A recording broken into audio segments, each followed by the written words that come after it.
Day 34, Tuesday, June 8th, 1937, the day of the eclipse. On eclipse morning, no one could sleep. I was up at 3 a.m. looking at the weather. At 4 o'clock, it began to blow, and the whole eastern sky was overcast with heavy, dark nimbus clouds. We anxiously wanted them and were delighted to see them swing to the southward. On eclipse day, we were awakened by a loud lunged sailor at 4:40 a.m. Though some of the expedition had been up all night in last-minute preparations, it had been clear in the early evening but had clouded up at 3 in the morning, and it was hopelessly cloudy when we emerged from our tents. Before dawn this morning, I was awakened by one of the mess attendants who came to my tent with his hand all cut and bleeding. He had cut the inner surface of a finger, and it was bleeding for fare the well. It necessitated putting a stitch in it to keep the edges together. We're with the National Geographic Society, United States Navy Eclipse Expedition, which this morning at 6:30 in the morning, our local time, stands 2 hours, some few minutes before eclipse. This morning, we're all somewhat tired. Many of us have worked late in the evening.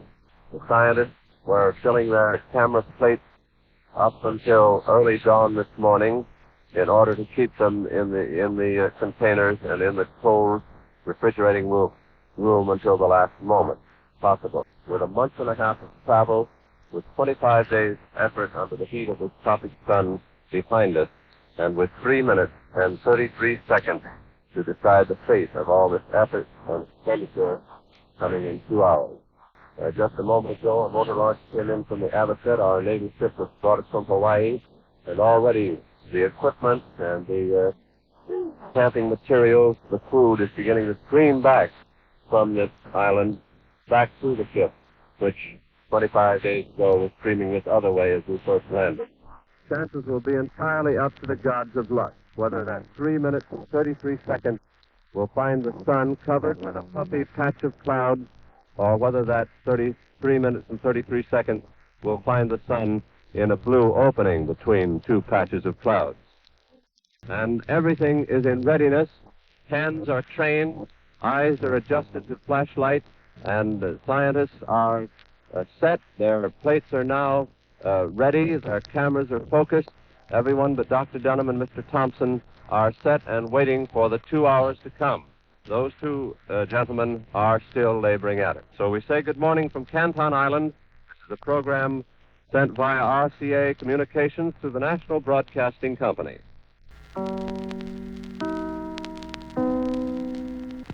There was a broadcast at 5:30 a.m., at which time we gave impressions of the weather at earlier eclipses and voiced our fond hopes for clear skies. George made his broadcast, which you probably heard before the eclipse, and had all the scientists say a word regarding the weather. Although it was densely cloudy, we could still be optimists and could hope for the best.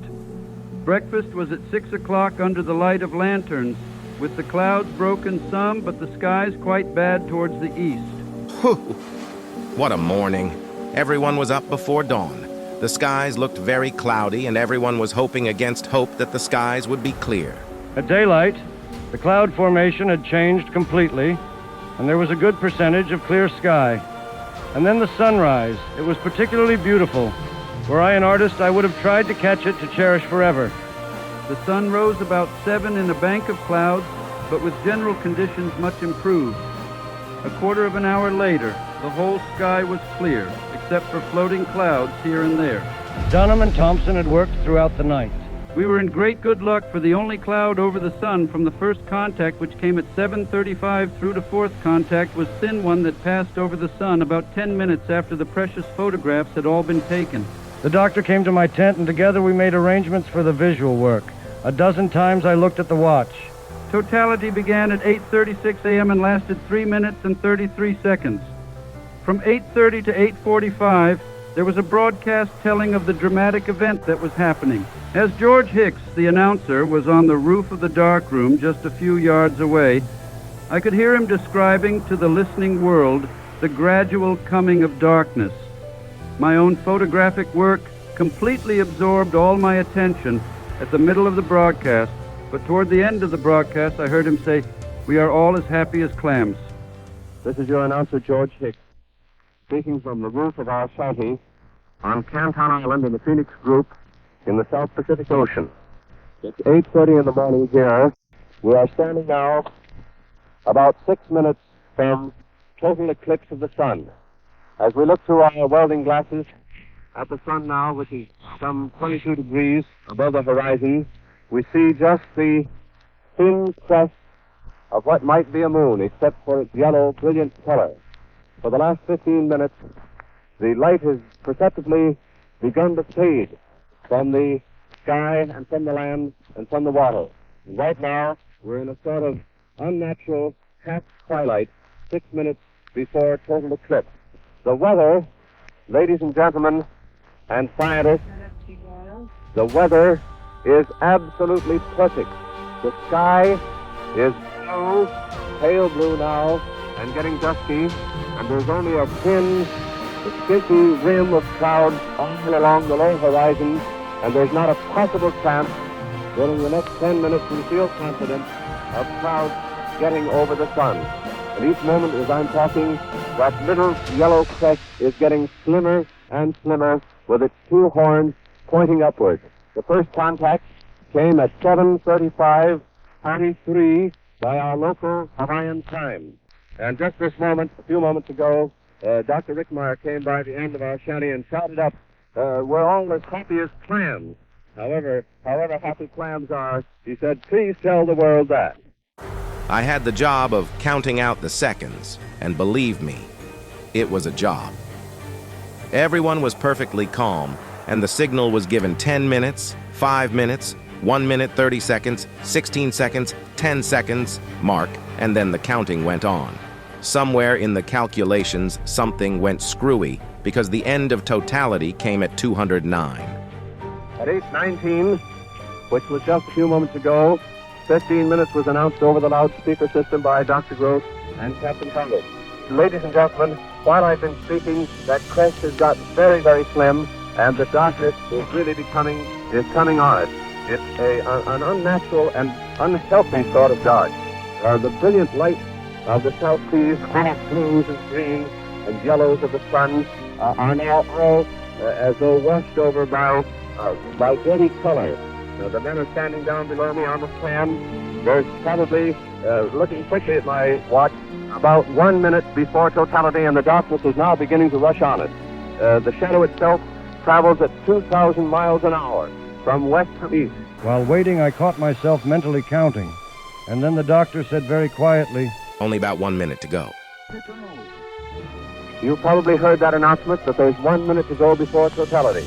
the first contact, when the moon begins to cover the sun, is always a heartbreaker. So it was with us. We knew it was going to happen. It had happened, and yet we both felt strained. To my question, how much longer, Doctor? There was no answer. After a pause of quiet, She's coming on, Captain. Mark. I found my body relaxed. If it suddenly dawned on me that I had been as tense and taut as a wire line. Slowly, steadily, the black shadow descended across the face of the sun. Darkness came on, and it seemed that night should fall. Yet I knew night couldn't be falling at that time of day. This queer darkness was confusing. It did not look like the growing darkness of approaching night, partly because the shadows did not grow longer as they do with the setting sun. A hush spread over the whole place. No birds were in the air where, a short time before, there had been hundreds. All sound seemed to fade out. It grew darker. The tension was painful. Darkness is now coming very quickly on us, and that crescent has disappeared now and is only a part crescent. 30 seconds to go. You heard the announcement? I wondered whether everybody else was cool and collected, or had buck fever as I had. I wished the doctor would stop scuffing his fee on the coral. Special signal, Richtmeyer. 16 seconds to go. Dr. Richtmeyer sprang into action. Dr. Dunham was timing his movements exactly with Richtmeyer. An error might blow all the latter's light and ruin the entire project. 10 seconds to go. Darkness is now really upon us, although it's daylight here, and we see the diamond ring, that famous circle around the moon, and then There's the cry go from Dr. Mitchell. The flash spectrum bursts out. We see for a moment those daily beads, which are sun streamers breaking through the valleys of the mountains of the moon. And now we're looking up at the sky, and we see for the first time the magnificent sight of the corona, which extends in great streamers away out from the sun. We see one streamer down toward the south that seems to be at least twice the distance of the diameter of the sun itself. The darkness was almost complete. Stars were beginning to twinkle. Doctor, did you press that key? Mark. I was speechless at the sublime beauty of the whole spectacle. Those magnificent prominences with coloring impossible for humans to copy. The counting of the precious seconds measuring the period of totality was going steadily on. We're looking now without glasses directly up at the sun. This is what we see as the 213 and a fraction seconds are being counted out. 121, 122. And I knew the doctor would keep on counting till I gave him the signal that totality had ended. Suddenly, the doctor kicked my leg. It startled me. What had I done? Had I forgotten something? I was in a panic, and then I saw him frantically pointing under the table. Looking down, I saw his motion picture camera. He had asked me to take some pictures just after the 120th second. I stopped, caught the camera, jumped up, and pointed it toward the beautiful corona. I pressed the key down and heard the hum of the camera, making an indelible record of the sublime spectacle. 130, 131. I guess that's enough for the doctor. Down went the camera, and again the intent was watching. George Hicks's rich voice could be heard above the counting, describing in glowing and gifted words the wonderful beauty of this celestial extravaganza. We see an impenetrable black circle, which is the moon's shadow for the sun. Around that is a brilliant, comparatively brilliant white or pearl gray light that makes up this corona haze, and it diffuses out in great streamers all around for a distance of almost half the diameter. The sky is dark blue. Directly overhead we see a brilliant star, which seems to be Venus. The light of the sun itself is reflected down along the horizon in yellow bands that are very pale, fading into lemon and then into darkness. Clouds have changed suddenly from white to dark lavender. The lagoon before us is very heavy and dark. As we look closely at the rim of the sun itself behind the black shadow of the moon, we can see faintly with our naked eye the prominences, those huge flames of hydrogen that leap up from the sun's surface hundreds of miles at a second. They're 50 or 60,000 miles in the air. That corona itself is staying in its same position. It's a mysterious matter that these scientists are now, with their instruments, trying to solve. It's immovable and looks like some painted beauty that's unreal and unnatural and not there. Of course, it is there all the time. We see the pale light of instruments, of flashlights at their ends where the men are working. Suddenly I forgot my surroundings. The bare nakedness of our camp faded out, and I was in an enormous high-vaulted cathedral with everything mammoth and beautiful. Indescribably sweet music filled the air. I wanted to swallow, but couldn't. 155, 156. Count is running along. We look back for a moment. We see our two kites that were white, now dark shadows up against the pale sky. Most of the birds have left the sky and seem to have crossed the land. There is probably 1 minute left of totality. Hicks's melodious voice went on and on. I wondered how he could think of all the things he said. His talk had to be extemporaneous. He had never seen an eclipse before. We're coming now near the end of totality. The count is 200, 13 seconds to go. The mechanical precision of the scientists is going on without a hitch. The plates are ticking. We're being thrust in and out. 207, 208, 209, end of totality. And there comes the first burst of the sun out from its upper edge. Its huge diamond ring is its core, and now it's growing and growing rapidly. It's a great burst of light, and our darkness has raised immediately. It's still that strange and eerie green lavender color, but now sunlight is beginning to stream out more and more. As we look with our dark glasses, we can see that the crescent is beginning to grow. It looks like a half crescent now, a bent bar. And as we watch, it keeps growing around the edge until in a second or two now we will have a typical moon crescent. And again, looking through our forelock, which is a framework here around the microphone to shield it from the wind, we see those little crescent-like or moon-shaped shadows of light that the sun is throwing through this gauze. Now the light is growing faster and faster. We have to use glasses to look now at the sun. During totality, of course, we look with our naked eye. The crest is in shape now. A crest is growing and is becoming wider as light is spreading out. It's still eerie and unnatural, gray and lavender, sort of a steely green-gray. Just then, one of the great black frigate birds came sailing across right in front of our vision. And then the overwhelming beauty of the eclipse's edge and the glory of the sun as it burst forth, dissipating the weird darkness. The birds immediately took to the air. Daytime noise began again. The bareness of our camp was thrust upon us with all its nakedness. The eclipse of 1937 was over. Let's look again at the moon and the sun, and we see now a very lovely crescent of yellow beginning to beam out in friendliness. What a sight. I took some pictures before totality, and then Captain Hellweg took some during totality. God, what a suspense and what an eerie light came over the whole place, and what a beautiful sight it was to see when the sun was completely obliterated by the moon. I wish you could have been here to witness it. There certainly was a sense of drama the way George Hicks was announcing the show, and he did it spontaneously. That, I think, was the greatest moment of his career because the sight was so stupendous that there would be a tendency to just stand there and look at it instead of speaking about it and describing it so well. I feel like a washed-out rag. Just imagine. Here are all these men, months and many thousands of dollars spent in preparation for the event, and then everything takes place in the short space of 3.5 minutes. The skies over the island were clear and free of haze throughout the total phase of the eclipse, and our observations were made under conditions practically ideal, which rarely have been excelled in eclipse history. For half an hour, nobody did anything but walk around and feel happy.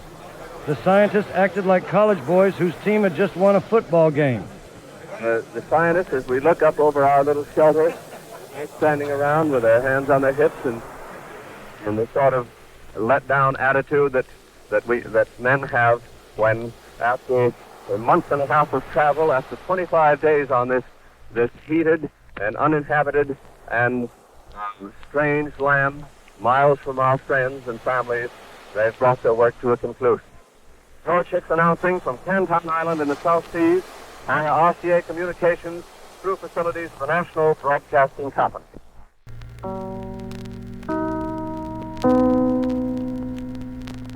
Well, so much for that.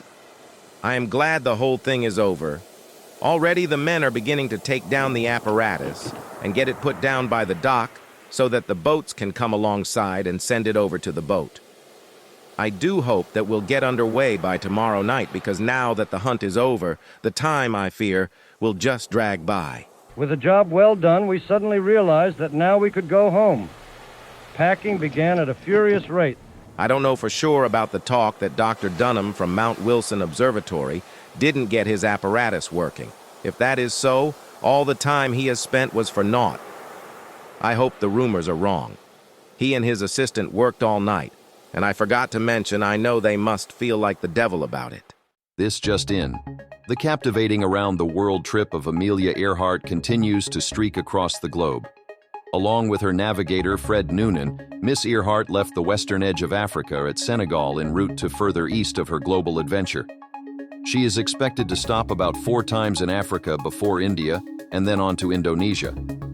From there, the female aviator will travel southeast to Australia, where she will then take on the longest legs from New Guinea, to a small island in the Phoenix group of islands, then to Hawaii, and then home to Oakland, California.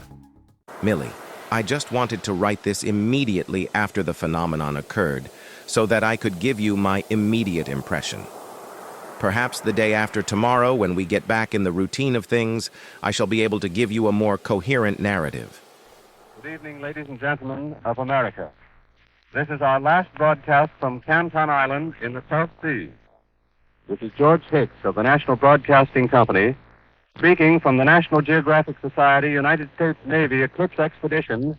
Even now, streams of material are being taken from our tent homes on the island by motor launches to the Avocet, so that members of the party may catch the Matson liner Lurline for the United States on June 19th. Captain Frederick Hellwig, in charge of the expedition, its personnel, and its extremely valuable equipment, whose untiring work has brought our expedition to a successful conclusion. As this will be my last broadcast from Canton Island, I first wish to send my love and devotion to my family, whom I hope have reached California safely. And now a word about the eclipse. There is little else to be said. Mr. Hicks told you all about it while it was happening. Our accounts must come on later, after all the data has been collected and digested. But don't think it was all work. We've had a wonderful time, particularly Hicks, Dr. Gross, Adams, Brownie, Stewart, and I. Mrs. Gross, you'll never know the doctor when you see him. He's as brown as two natives. He has gone native, wears nothing, swims like a fish, and has gained about 10 pounds. Goodbye. And now we're saying goodbye forever to our South Sea Island home for the last 25 days. And what could be better than to leave her with a song? Now here's what we have for you. Are you ready, men? Let's go. Oh, we won't go back to Canton anymore. Oh, we won't go back to Canton anymore. For the sharks, they break our tackle, and the seabirds nightly cackle. Oh, we won't go back to Canton anymore. Hooray! And now we leave Canton Island 7,000 miles away in the South Seas. We return you to Washington, D.C. 30 hours later, the Avocet weighed anchor, and we watched Canton Island disappear into the sunset.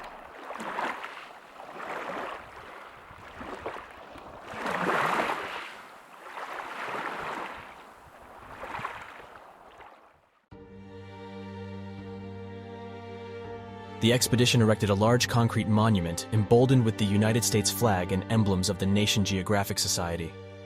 The monument remained after their departure, and it can be seen in this 1955 National Geographic article regarding the use of Canton Island as a stop for air travel. After the eclipse, the presence of a monument on Canton Island became a source of political tension between the United States and Great Britain. In August, British officials were dispatched to establish a base and requested the removal of the American monument. The strategic significance of the island revolved mainly around the burgeoning air industry for flying boats. There was a growing need for refueling and service locations that fell within the range of the aircraft of that era. Canton Island proved to be an ideal location for American airlines to facilitate mail, cargo, and personnel air travel between Honolulu and New Zealand, enabling them to exert dominance in the South Pacific airspace. Unfortunately, negotiations between the U.S. and Great Britain had reached an impasse. Consequently, President Franklin Roosevelt took direct action by asserting American claims to the island. By March 1938, American colonists landed on Canton Island, despite the presence of British colonists and the British flag already flying over the atoll. The Americans proceeded to assert their ownership by hoisting the American flag. Eventually, in August 1938, both countries reached an agreement to jointly administer the island. Shortly thereafter, Pan American Airways commenced the construction of facilities and commenced operations in 1939. During the 1960s, Canton Island served as a tracking station for the U.S. space program. By the middle of 1979, control of the island was transferred from the U.S. and Britain to the Republic of Kiribati. Fast forwarding to 2021, China expressed interest in enhancing the facilities on Canton Island for a potential commercial military base, which would grant them a significant foothold in a territory that is firmly aligned with the United States, its allies, and the Hawaiian Islands. Several days after the Avocet's return to Pearl Harbor, Amelia Earhart and her radio navigator, Fred Noonan, embarked on their next leg from Sittwe, Myanmar, on June 19th. On July 2nd, Earhart set off from Lae, Papua New Guinea, embarking on her longest leg yet to Howard Island during the night. Her final radio transmissions, indicating her heading, were in the vicinity of the Phoenix group of islands, which encompassed Canton and Enderbury Islands. A large-scale naval search operation was launched, but despite extensive efforts, the missing crew could not be located. Consequently, the focus of the search shifted to Gardner Island, now known as Nikumaroro Island, a mere 238 miles southwest of Canton Island. One prevailing theory suggests that Amelia Earhart managed to land or crash the plane on an atoll after running critically low on fuel. It is believed that she was able to broadcast distress signals during low tide for approximately 3 days. Sadly, the aircraft eventually slipped into the ocean due to the abrupt drop-off of the atoll island. Regrettably, their bodies were never recovered, and the exact circumstances surrounding their disappearance remain a mystery to this day. Despite a thorough and exhaustive 2-week search conducted by the U.S. Navy, the wreckage of the plane could not be located.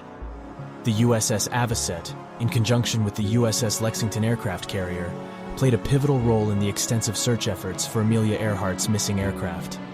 The presumed location of the disappearance was in the vicinity of Howland Island, situated to the northwest of Canton Island. There have been accounts that the presence of the British ship, HMS Achilles, was in the area. However, the Americans did not seek assistance from the British vessel. It is worth noting that given the intricate diplomatic negotiations and strained relations between Washington and London at that time, it is unlikely that the U.S. government would have made such a request, especially considering the ongoing embattlements about seaplane bases and island ownership between the two powers. The exact details of these events may forever remain unknown, but it is intriguing to contemplate that the timing of these tragic searches coincided with the celestial event, which could have indirectly prevented their rescue. The HMS Wellington played a crucial role as an anti-submarine ship during the Atlantic War between Britain and Germany in World War II, notably during the evacuation of forces at Dunkirk. Today, she continues to captivate onlookers as a floating classroom moored on the picturesque River Thames. In 1940, the RMS Niagara met a fateful demise when it fell victim to German-laid mines. Little did the world know at the time, this ill-fated vessel held a clandestine cargo of approximately 8.5 tons of precious gold bars, intended as payment to the then-neutral United States for munitions. Although most of the treasure was successfully salvaged in 1941, a lingering mystery surrounds the whereabouts of a portion that still remains unaccounted for. Richard Stewart, an extraordinary photographer, graced the pages of National Geographic Society with his awe-inspiring images for several decades. With an unwavering dedication to his craft, Richard Stewart continued to produce remarkable photographs for the National Geographic Society until 1966. He enjoyed a long and fulfilling life, passing away at the remarkable age of 102. Charles Bittinger continued his combining of science and art. In the summer of 1946, he embarked on a remarkable journey to Bikini Atoll, where he not only witnessed but also immortalized a series of atomic bomb tests through his captivating paintings. Charles Bittinger continued to create awe-inspiring works of art until the remarkable age of 91. His artistic legacy stands as a testament to his immense talent and unwavering passion, providing a treasure trove of beauty and inspiration for all who encounter his art. Dr. Floyd Richtmyer continued his work as an optical physicist, but tragically died of a heart attack 1.5 years later. Dr. Irving Gardner continued his remarkable accomplishments in the field of optics, and later became the president of the Optical Society of America in 1958. Regrettably, in 1972 he passed away at the age of 83. Dr. Samuel Mitchell returned to the University of Virginia and continued his research at the prestigious McCormick Observatory. Sadly, Dr. Mitchell passed away in 1960 at the age of 86. Dr. Father Paul McNally demonstrated unwavering dedication to Georgetown University, leaving a lasting impact through his relentless efforts. In 1945, he played a pivotal role in the establishment of the renowned Georgetown Hospital. The following year, in 1946, he assumed the position of dean at the prestigious Georgetown University School of Medicine. Tragically, his life was cut short by a heart attack merely 9 years later. George Hicks was an unwavering presence at NBC, tirelessly conducting interviews and providing announcements throughout his career. Another defining moment came on June 6, 1944, when he fearlessly delivered a live broadcast from the USS Ancon during the historic D-Day Normandy invasion.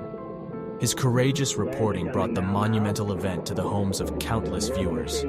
Sadly, George Hicks's journey was cut short when he succumbed to cancer in 1965 at the age of 60. Despite his untimely departure, his contributions to broadcasting and his indomitable spirit remain etched in the annals of journalism. Captain Helweg, a dedicated individual, resumed his responsibilities at the Naval Observatory, immersing himself in his passion for time. In 1940, he penned a comprehensive book on the U.S. Navy time service, showcasing his expertise in the subject. Ultimately, after an illustrious career, Captain Helweg retired as Commodore, leaving behind a legacy of unwavering commitment. He lived a long and fulfilling life, passing away in 1973 at the remarkable age of 93.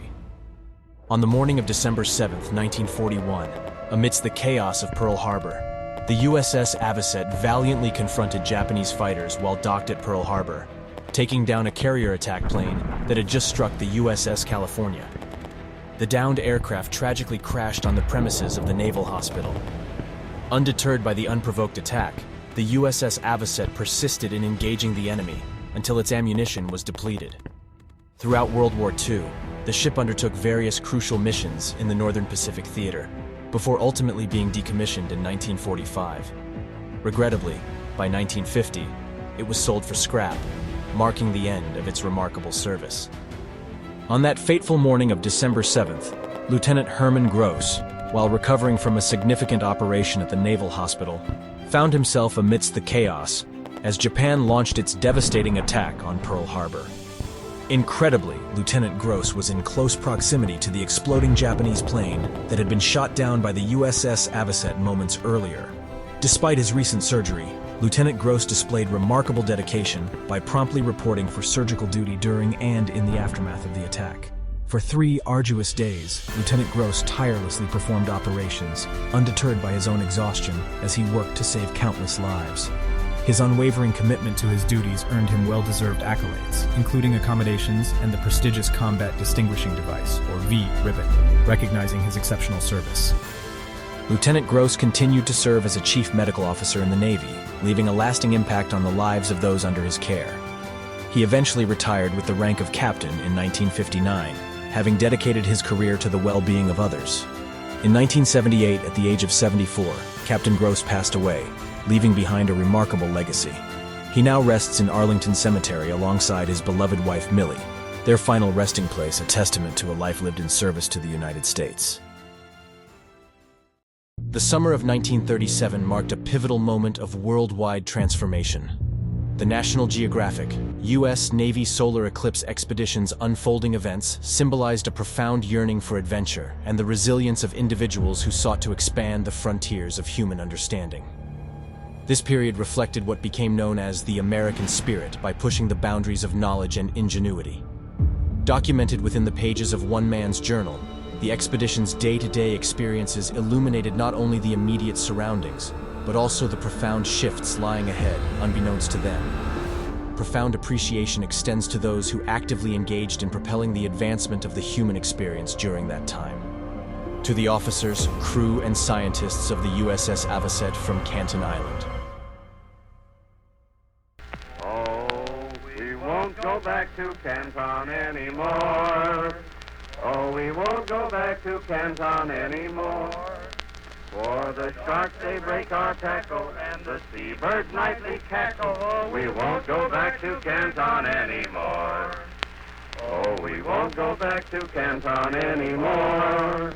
Oh, we won't go back to Canton anymore. On the island are no women, so we wear no suits in swimming. Oh, we won't go back to Canton anymore. Oh, we won't go back to Canton anymore. Oh, we won't go back to Canton anymore. For the scientists gaze at Venus, and at cards the sailors clean us. Oh, we won't go back to Canton anymore. Oh, we won't go back to Canton anymore. Oh, we won't go back to Canton anymore. For the rats run up our panties, and the crabs live in our shanties. Oh, we won't go back to Canton anymore. Oh, we won't go back to Canton anymore. Oh, we won't go back to Canton. Canton anymore. For the place is an excellent bet from the stern of the Arrowset. Oh, we won't go back to Canton anymore. Hooray!